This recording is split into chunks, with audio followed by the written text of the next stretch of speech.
来继续来看高雄一个男子透早骑车骑到前镇区一个路段，因为这个道路咧施工封路，这个男子可能是要赶上班，就强要过。管制交通的义交伸手甲阻挡，无爱互过。结果竟然互伊拖行滚啊公笑远，规个身躯是愈甲大空细哩。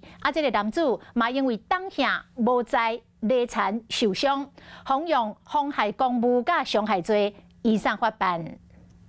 施工路段为三角水，阁是警示灯，严格所有人骑入管制区，无偌久，人甲车拢倒伫涂骹，救援人员赶到位，将人送病院。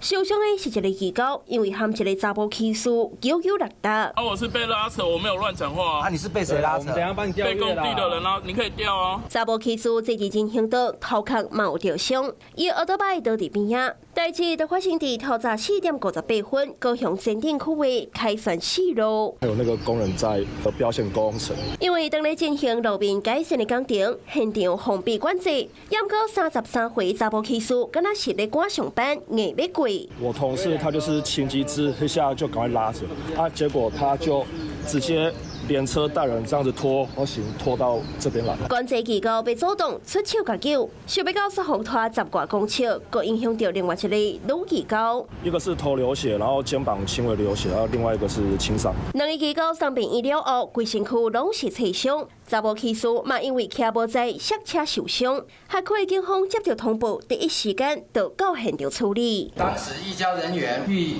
阻止竹南通过时发生争执拉扯。警方问话了后，将骑士依照妨害公务加伤害罪上班。查甫人恐惊嘛想袂到，赶要上班，硬要过工地，颠倒惹着麻烦。